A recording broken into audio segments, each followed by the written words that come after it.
The day started like any other Tuesday. I had spent the morning at the VA hospital for my regular checkup, navigating the labyrinth of medical forms and waiting rooms that had become a familiar ritual since my discharge. The doctor had been pleased with my progress, though my leg still ached when rain was coming. 20 years in service and 3 tours overseas had left their marks, some visible, others hidden beneath the surface.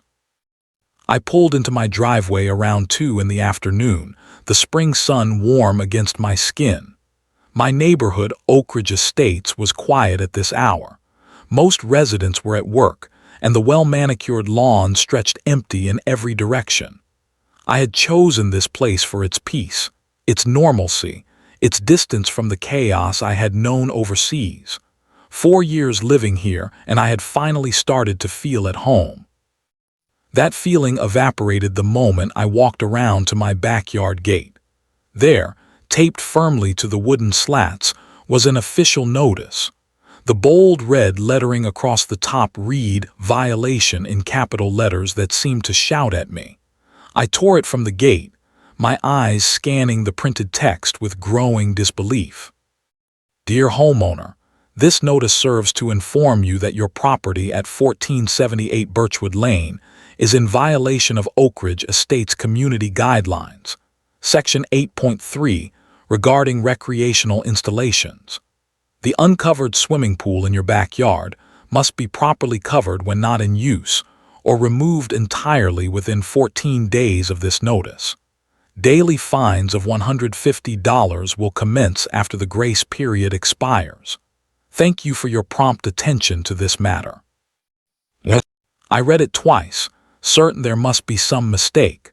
My pool had been approved by the HOA board 2 years ago.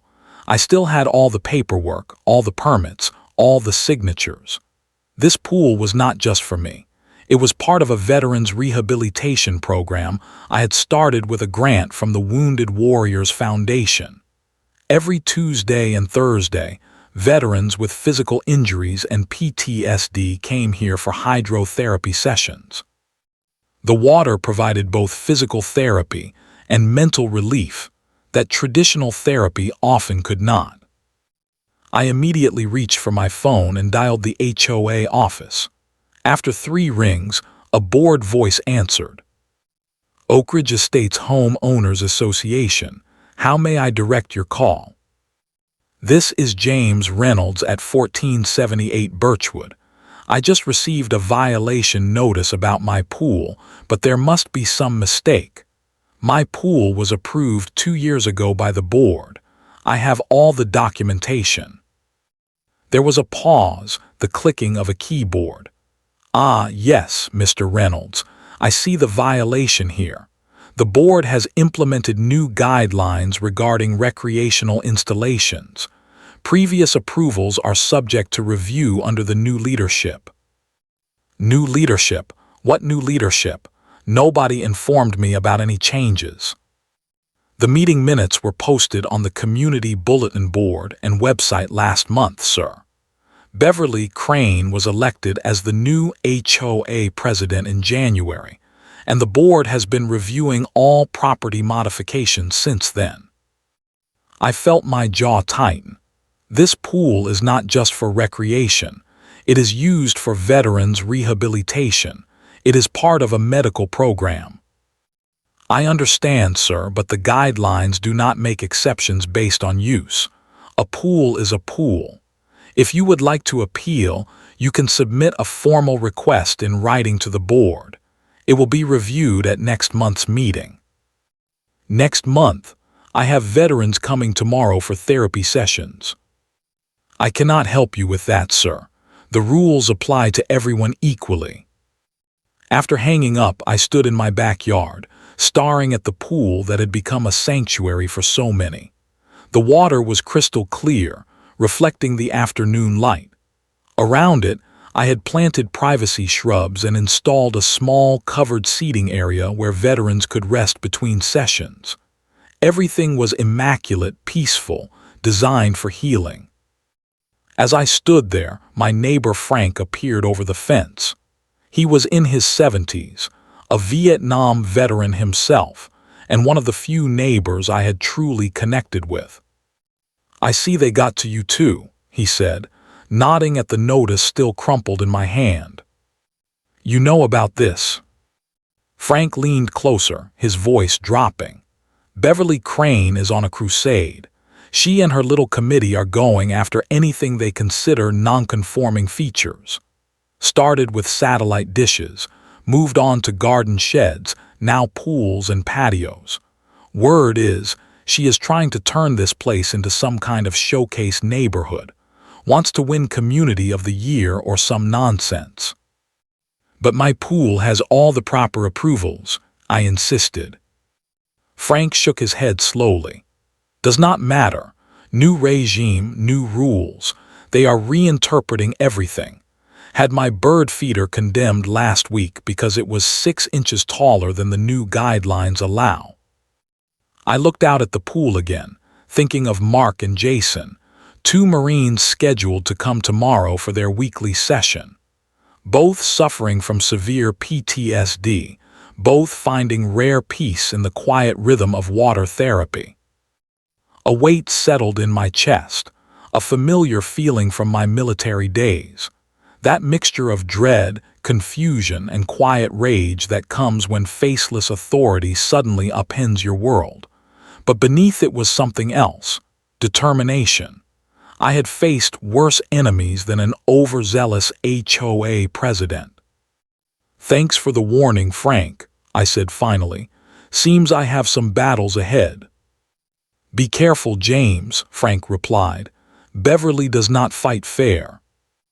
As the sun began to set, casting long shadows across the water, I sat on the edge of the pool, my feet dangling in the cool water. Tomorrow, I would have to explain to Mark and Jason why their safe haven was suddenly under threat. I would have to watch their faces fall, see that familiar look of betrayal that veterans know too well, the feeling that promises made would not be kept. I felt that quiet rage building, not just for myself but for them, for all of us who had served only to come home and fight different kinds of wars. Wars against paperwork, against indifference, against people who saw rules as more important than healing. This was not just about a pool anymore. This was about standing ground. The next morning dawned bright and clear. I had barely slept, spending most of the night researching HOA laws and calling veterans to warn them about the situation. By 9 a.m., I had already rescheduled the day's sessions, promising to resolve the issue quickly. I hated making that call, knowing how critical routine was for veterans in recovery, how disappointing any disruption could be. I was in the kitchen reviewing my original HOA approval documents when a sharp knock at the front door startled me. Opening it revealed 3 people standing on my porch, looking more like auditors than neighbors. At the center stood a woman in her 50s, with immaculately styled blonde hair and a cream-colored pantsuit that probably cost more than my monthly disability check. "Mr. Reynolds, I am Beverly Crane, president of the Oak Ridge Estates Homeowners Association," she announced, not extending her hand. "These are board members Gerald Thompson and Diane Mitchell. We are here to discuss your violation." I kept my voice measured, drawing on years of military discipline. "Good morning. I was actually planning to visit the HOA office today. There seems to be some confusion about my pool." Beverly's smile did not reach her eyes. "No confusion, Mr. Reynolds. We are conducting inspections of all properties with unapproved modifications." "My pool is not unapproved," I stated firmly. "It was fully sanctioned by the previous board. I have all the documentation." She waved her hand dismissively. "Previous approvals are subject to review. The board has determined that several exceptions were made inappropriately. May we see the installation in question?" Though everything in me wanted to refuse, I knew that would only escalate the situation. I led them through the house to the backyard, watching as their eyes scrutinized everything along the way. The living room walls still displayed my military commendations and unit photos. I noticed Gerald glancing at them but saying nothing. When we reached the backyard, Beverly immediately pulled out her phone and began taking photos without asking permission. The morning light glinted off the pool's surface, highlighting its specialty features: the wheelchair ramp entry, the modified handrails, the therapeutic jet system. "As you can see," I began, "this is not a standard recreational pool.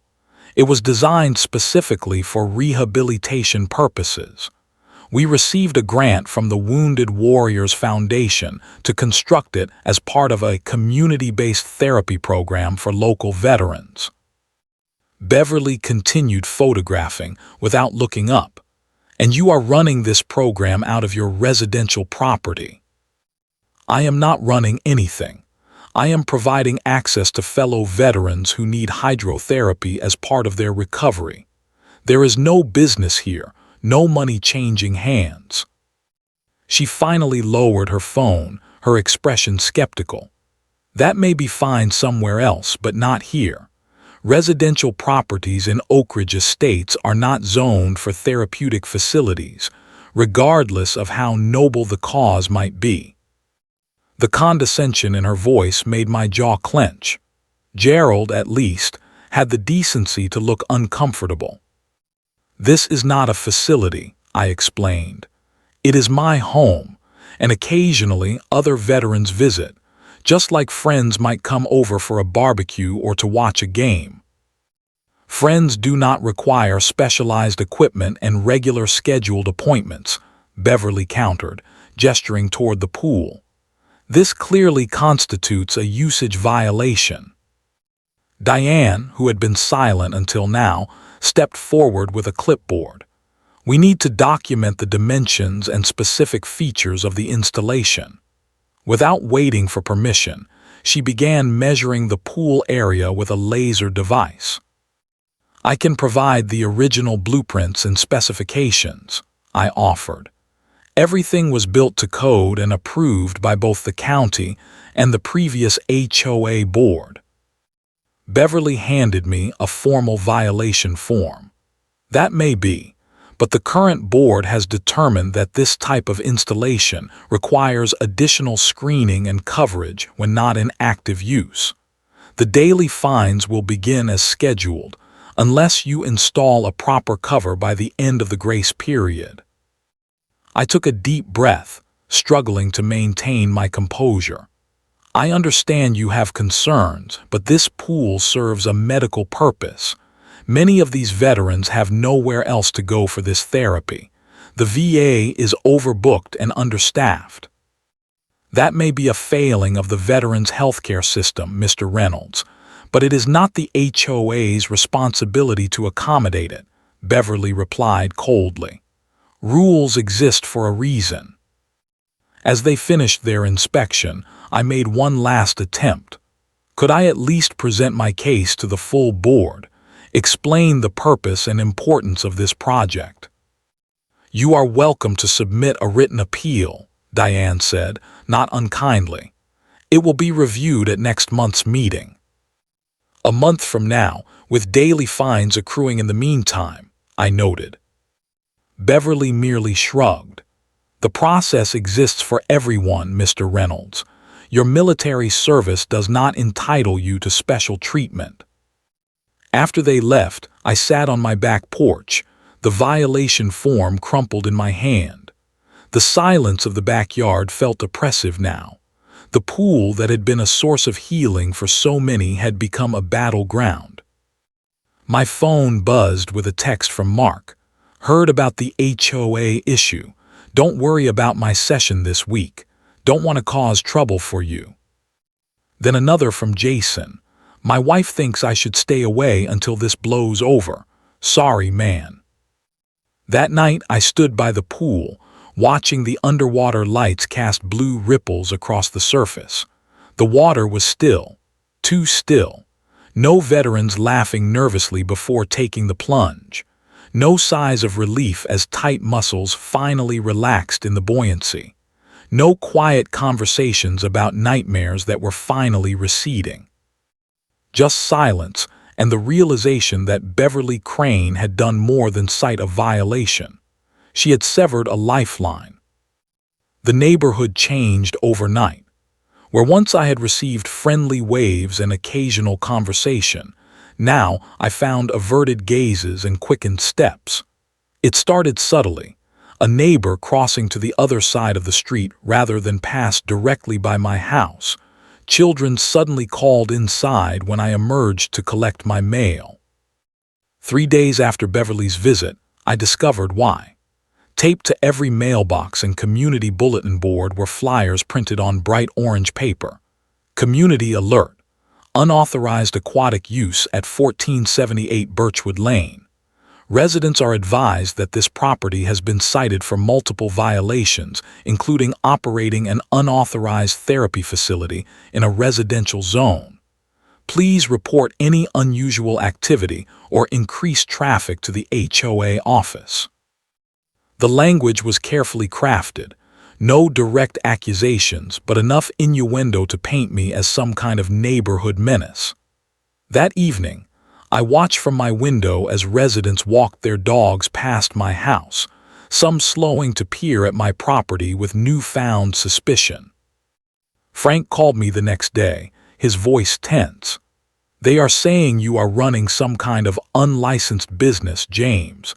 There is talk about zoning violations and liability concerns." "It is not a business," I insisted for what felt like the 100th time.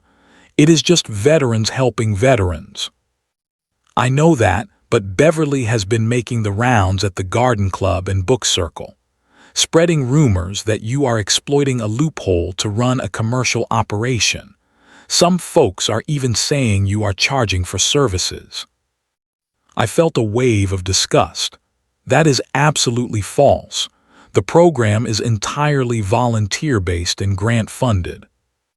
"I believe you," Frank said, "but not everyone knows you like I do." The rumors worked exactly as intended. Within a week, every veteran in the program had canceled. Some sent apologetic texts, others just disappeared. A few received anonymous letters suggesting they were unwelcome in Oak Ridge Estates, letters I only learned about later when one veteran forwarded his to me with a simple message. "Too much like the war, man. Cannot fight neighbors too." The isolation grew more pronounced with each passing day. Sarah Miller, a teacher who lived 3 doors down and had often joined me for coffee on Saturday mornings, now hurried past with a quick hello that felt more like goodbye. When I waved to her from across the street, she pretended to check her phone rather than acknowledge me. It was a carefully orchestrated campaign, death by 1,000 social cuts. Not illegal, not directly confrontational, but devastating in its impact. The community I had chosen for its peace had become a place of quiet hostility. I began documenting everything meticulously. Each flyer, each encounter, each canceled session. I installed a security camera at my front door and another overlooking the pool. I kept a log of every interaction, noting dates, times, and exact wording. My military training had taught me the value of intelligence gathering, of creating an unassailable record. The daily fines started accumulating. Each morning, a new notice would appear on my door, the total growing by $150 each day. I filed a formal appeal with the HOA, sending it certified mail with return receipt requested. Weeks passed with no response beyond a form letter acknowledging receipt of my appeal.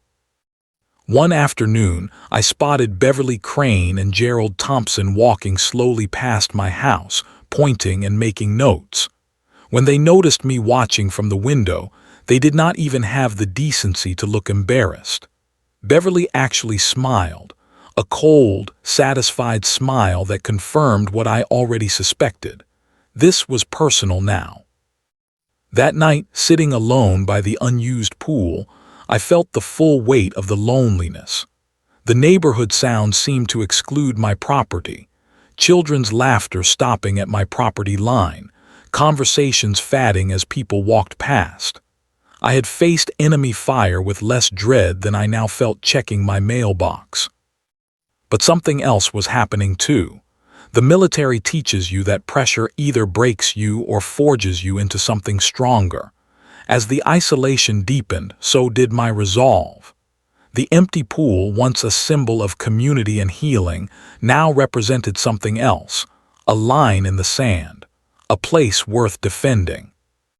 I called the VA the next day and spoke with my counselor, explaining the situation. She listened carefully before saying, "This sounds like more than an HOA dispute, James. This sounds like discrimination against disabled veterans."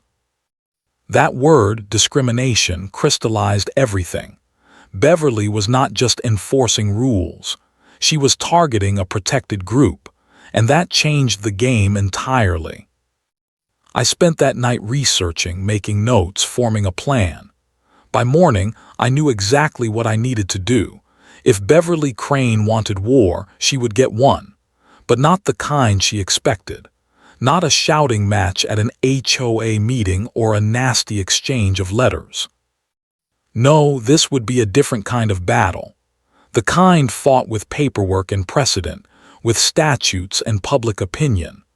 The kind where patience and strategy mattered more than volume and intimidation. The kind I was trained to win. The Veterans Legal Aid Foundation occupied a modest office downtown, sandwiched between a coffee shop and a dry cleaner.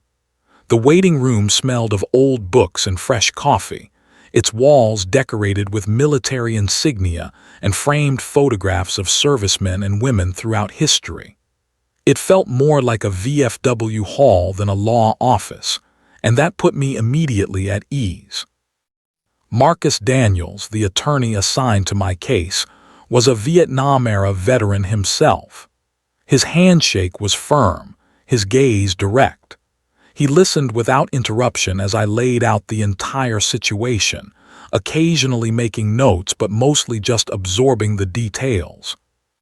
When I finished, he leaned back in his chair and removed his reading glasses. "First thing you should know, James, is that you are not alone. HOAs targeting veterans programs happens more often than you might think. Second thing, they picked the wrong veteran to mess with." Marcus explained that what I was experiencing likely constituted several violations of federal law, including potential infringements of the Fair Housing Act, the Americans with Disabilities Act, and possibly even provisions of the Service Members Civil Relief Act. "But we need to be strategic here," he cautioned. "Going straight to federal court might feel satisfying, but it could drag on for years. I have another approach in mind." His plan was elegant in its simplicity. Document, escalate, then expose. The court of public opinion can often move mountains that the legal system takes years to climb, Marcus observed. But first, we need irrefutable evidence. Under his guidance, I installed additional cameras around my property, high-definition models with excellent audio capability. I created a detailed log of every interaction with the HOA, every flyer distributed, every veteran who had been forced to cancel their therapy. Marcus even helped me construct a comprehensive timeline of events, backed up with photographs, emails, and witness statements from Frank and a few other sympathetic neighbors. "Now comes the hard part," Marcus advised. "You need to attend their next HOA meeting, not to make a scene, but to establish a record of attempting to resolve this through proper channels." The monthly HOA meeting was held in the community clubhouse, a building I had rarely visited despite my years in the neighborhood. As I entered, conversation stopped, then resumed in hushed tones. 20 or so residents sat in folding chairs facing a long table where Beverly, Gerald, Diane, and two other board members I did not recognize sat with the authority of judges. When the floor opened for resident concerns, I stood with my folder of documents. Beverly's smile tightened as she recognized me. "Mr. Reynolds, you have 2 minutes to address the board." "Thank you. I am here to discuss the ongoing issue with my pool and the veteran rehabilitation program. I have brought copies of the original approval from the previous board, along with documentation of the program's medical necessity and community benefit." Before I could continue, Beverly cut me off. "Mr. Reynolds, your appeal has been received and will be processed in due course. This is not the appropriate forum for individual violation disputes." "With respect, this is exactly the appropriate forum. The community deserves to hear." "Your time is up, Mr. Reynolds. Next resident, please." And just like that, I was silenced. But the exchange had served its purpose. Every word had been recorded on my phone, every dismissive gesture captured, every opportunity for reasonable discussion denied on record. The following day, Marcus helped me file a formal ADA complaint with the Department of Housing and Urban Development, citing discrimination against disabled veterans. We compiled a comprehensive press packet, including testimonials from veterans who had benefited from the pool therapy, letters from VA doctors attesting to its medical value, and statements from legal experts on the HOA's potential liability. "Now we wait," Marcus advised. "Give them enough rope." The wait was not long. 8 days after the HOA meeting, my security cameras captured Beverly returning to my property, this time accompanied by a man in a private security uniform. They stood at my front door, Beverly's knock more like a demand than a request.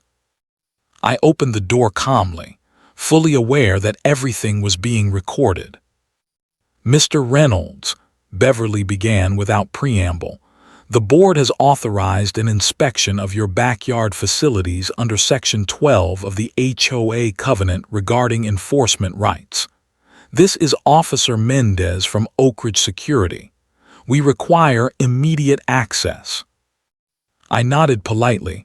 "Of course, please come through." As they walked through my house, Beverly's eyes darted around as if searching for additional violations. In the backyard, she circled the pool slowly, the security guard hanging back awkwardly near the door. "The pool remains uncovered," she noted, her tone accusatory. "The daily fines have now reached $3,600. "I am aware," I responded calmly. "My appeal has not yet been addressed." Beverly's mouth tightened. "The appeal was denied in executive session last week. You should have received notification." "I received nothing."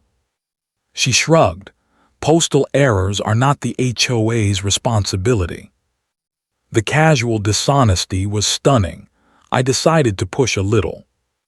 "Could you explain exactly why this pool, which was previously approved and serves a medical purpose, is suddenly a violation?"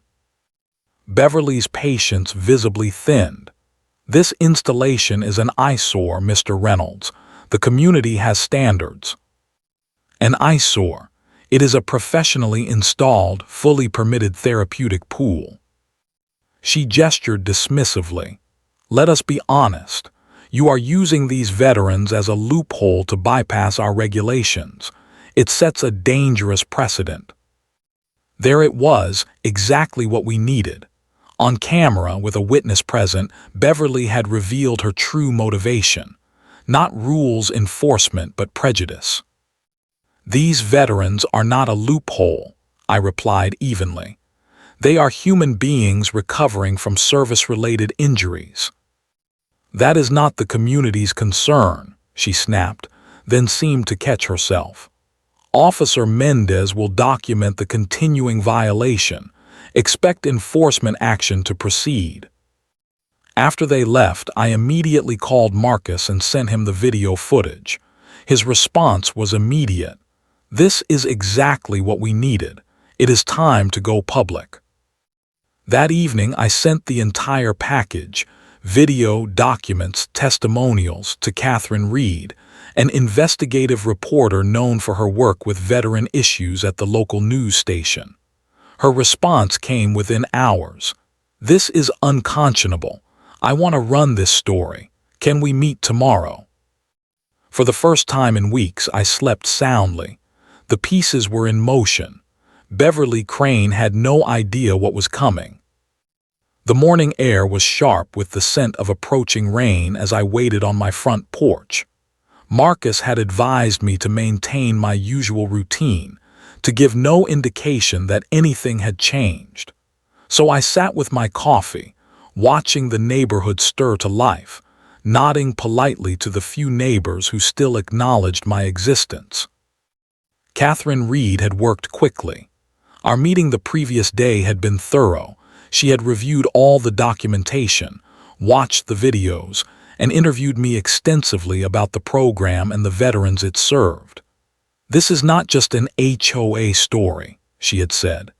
"This is about how we treat our veterans, about community values versus bureaucratic power. I need 24 hours to put it together properly." The news would break tomorrow morning, but before that could happen, Marcus warned me to be prepared for one more confrontation. "Beverly strikes me as the type to make a final push when she senses resistance," he had said. "Be ready, stay calm, and let the cameras do their work."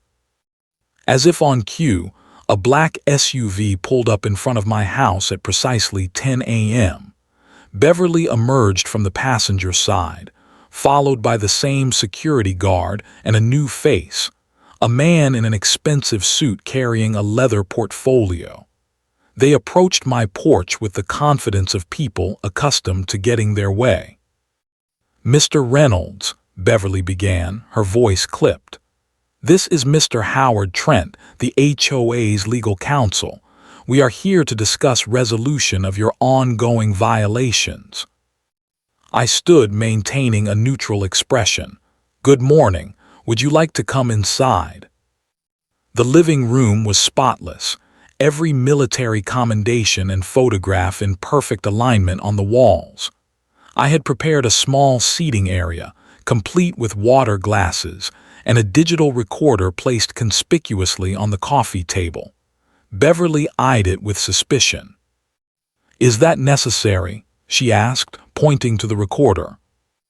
"I prefer to have an accurate record of our discussions," I replied, "given the miscommunications thus far." Howard Trent cleared his throat. "Mr. Reynolds, the board has authorized me to offer a settlement option. The accumulated fines now total $4,050.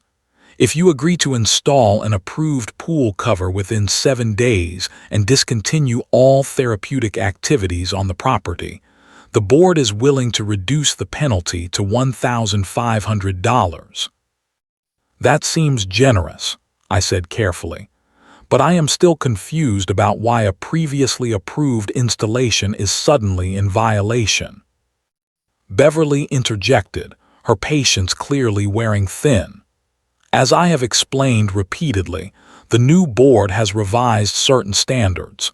Your continued resistance is becoming problematic for the entire community." "Problematic in what way?" I asked innocently.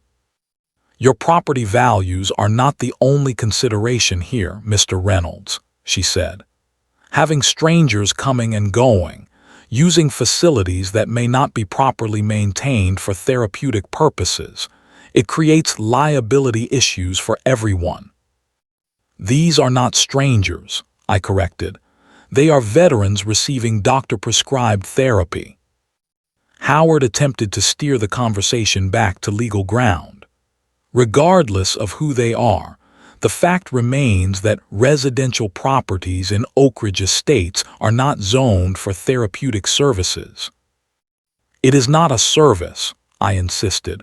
"No money changes hands, no business is conducted. It is simply veterans helping veterans in a private residence.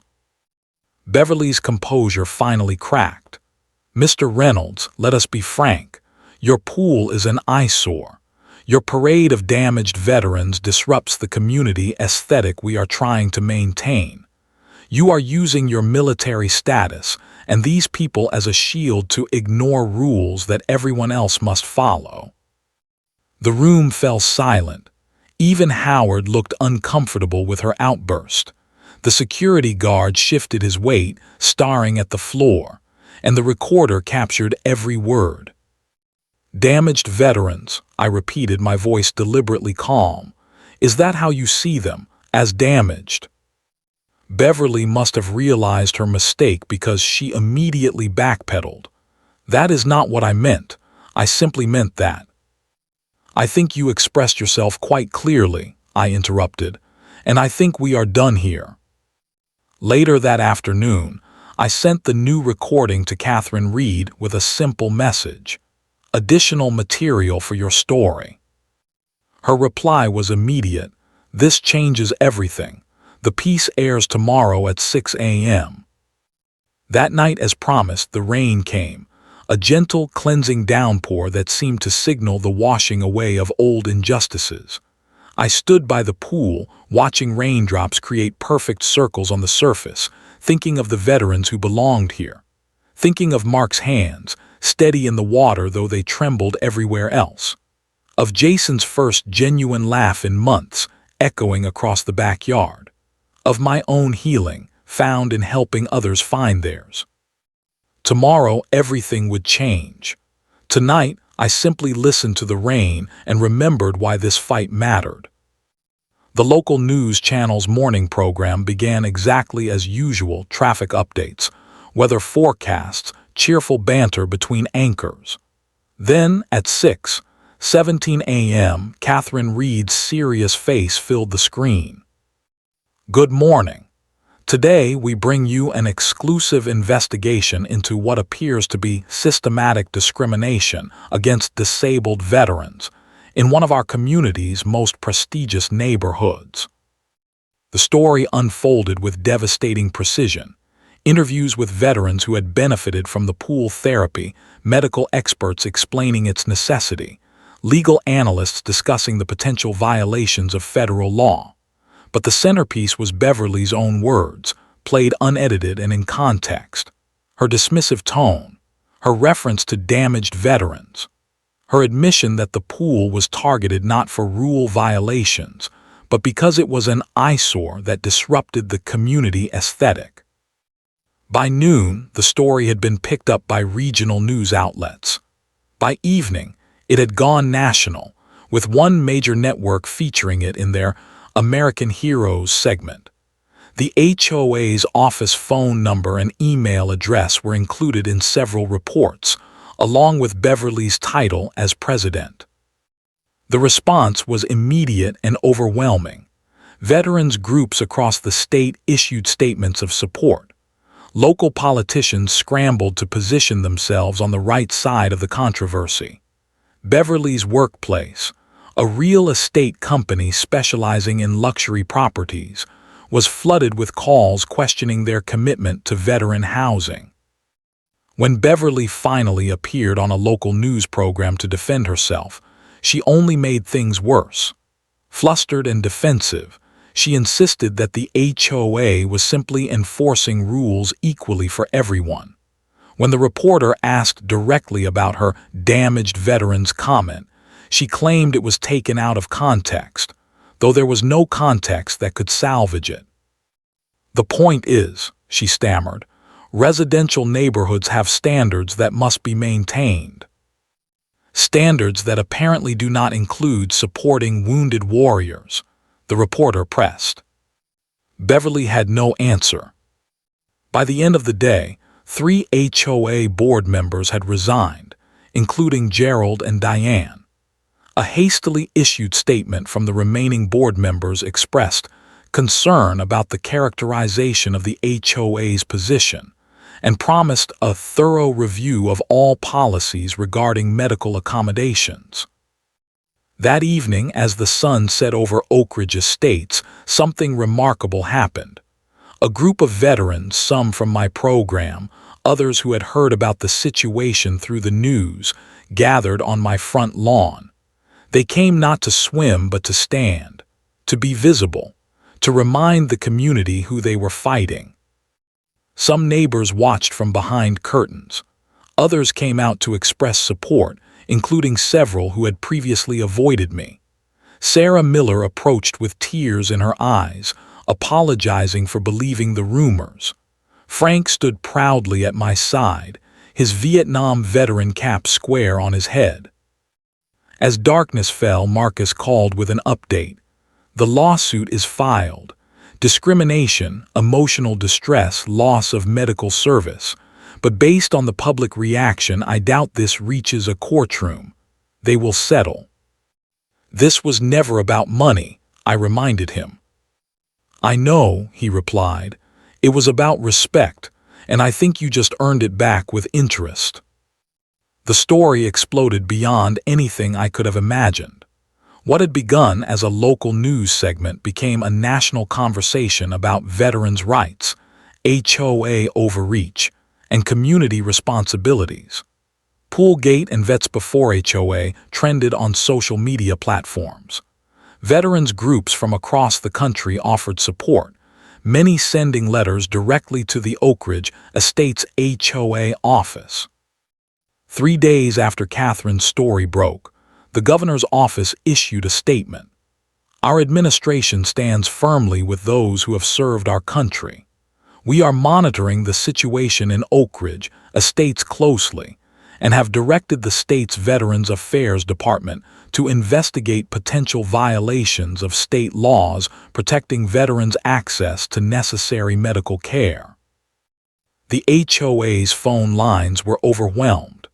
Their email server crashed twice from the volume of incoming messages.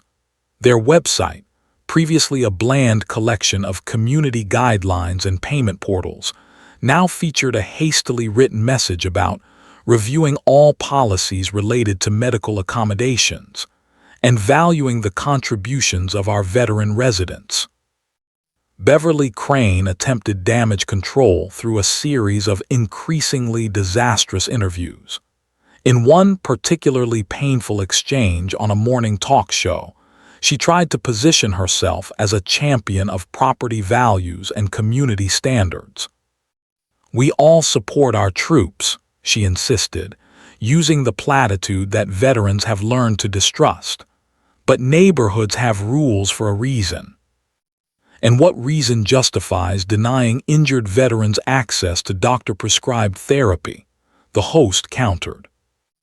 It is not about denying access, Beverly responded, visibly flustered. It is about maintaining appropriate zoning and usage standards that everyone agrees to when they purchase a home in our community. So property values matter more than helping heroes heal, the host pressed. Beverly had no good answer. Each appearance only deepened the hole she had dug for herself. Within the community, the tide turned swiftly. Neighbors who had avoided me for weeks now stopped to express support or offer apologies. Several admitted they had been afraid to speak up against Beverly's regime of petty enforcement and social pressure. HOA board resignations continued to pile up. By the end of the week, only Beverly remained from the original leadership group that had targeted my pool. An emergency meeting was called to appoint interim board members until a special election could be organized. That meeting, held in the community clubhouse, was standing room only. Residents who had never attended an HOA meeting in their lives now packed the room, many wearing pins or shirts supporting veterans. Local news cameras lined the back wall. Beverly attempted to call the meeting to order, but the crowd's murmuring made it nearly impossible to hear her. When she finally